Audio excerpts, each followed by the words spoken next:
Missouri charity director indicted for allegedly siphoning $11 million meant for impoverished children. The morning air over Jefferson City, Missouri, was heavy with disbelief. Reporters crowded outside the courthouse, cameras flashing, as a once respected figure in the local nonprofit world walked through the doors in silence. Her face was pale, her steps steady but tense.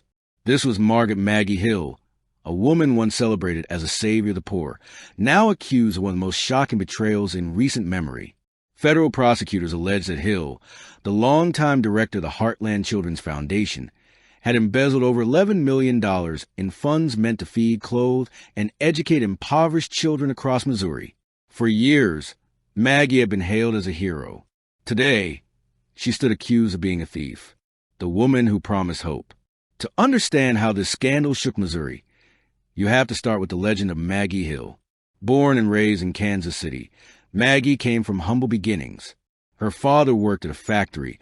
Her mother volunteered at a church food pantry. From an early age, she'd seen poverty up close. Children go to school without breakfast, families lining up at donation drives. In her mid-20s, she founded the Heartland Children's Foundation, HCF, a nonprofit dedicated to supporting underprivileged kids in rural and inner-city communities. With passion, charisma, and a gift for public speaking, Maggie became the face of compassion in Missouri. Television stations aired features about her work. She was photographed alongside governors, business leaders, and even celebrities who had donated to her cause. The foundation's slogan, "Every child deserves a chance to dream," appeared on billboards and brochures statewide. Under her leadership, HCF grew rapidly, pulling in millions in state grants and private donations. Thousands of families depended on the foundation's programs, from free school lunches and backpacks to after-school tutoring and housing aid. She became known simply as Missouri's Mother of Mercy. For years, everything looked perfect, too perfect. In late 2023, a junior accountant named Elena Ruiz noticed something strange while reviewing expense reports. Certain payments listed as school supply shipments seemed unusually high, hundreds of thousands of dollars at a time. But when Elena called the supposed vendors, their numbers were disconnected. At first, she thought it was a clerical error, but after weeks of cross-checking invoices, she found a disturbing pattern. Dozens of payments had been made to shell companies with similar names to legitimate suppliers. When she brought her findings to her supervisor, she was told, "Let it go. Maggie handles those accounts directly." That response didn't sit right with Elena. Quietly, she began compiling documents, bank statements, emails, and payment records. By February 2024, she contacted federal investigators. Her report triggered what would become one of Missouri's largest financial crime investigations in decades. The federal investigation, the U.S. Department of Justice, along with the IRS Criminal Investigation Division, began a discreet audit of HCF's finances. What they uncovered was staggering. Over a 5-year span, more than $11 million in donations and state grant money had been diverted into accounts controlled by Maggie Hill. According to the indictment, Maggie had created multiple shell corporations posing as vendors, companies with names like Heartland Logistics LLC and Midwest Child Supplies Incorporated. These entities billed the charity for services and products that never existed.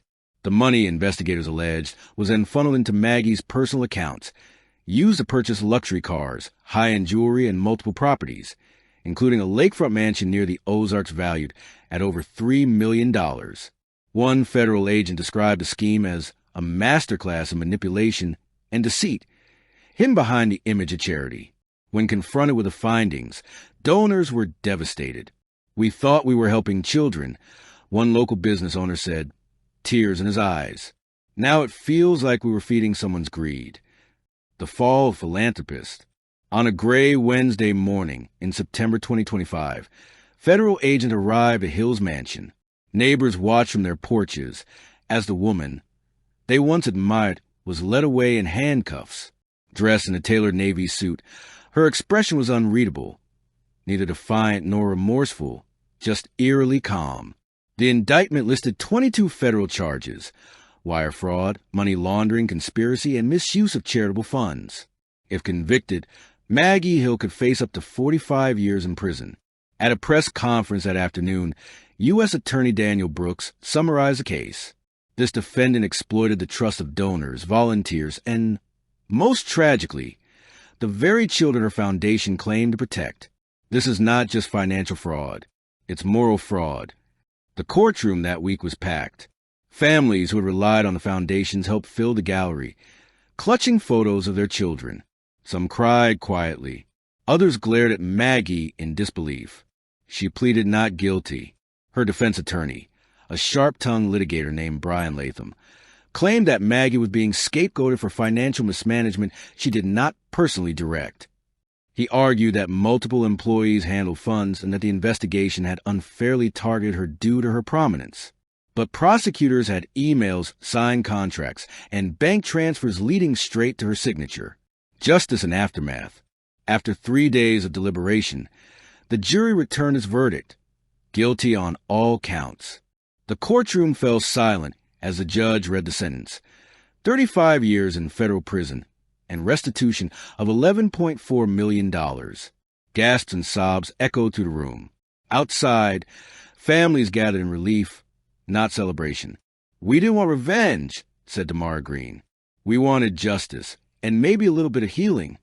In the months that followed, other charities in Missouri began reforming their financial systems, implementing stricter transparency and oversight. Elena Ruiz, the whistleblower, became a public advocate for nonprofit accountability, speaking at universities and conferences. Meanwhile, the Heartland Children's Foundation was formally dissolved. Its assets were liquidated and redirected into a new, state-supervised fund for child welfare. A small memorial was later unveiled at the site of HCF's former headquarters. Not to honor Maggie Hill, but to honor the children whose futures were stolen.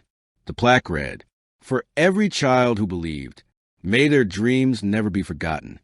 Epilogue: the cost of broken trust. In the end, the scandal of the Heartland Children's Foundation became more than a story of greed.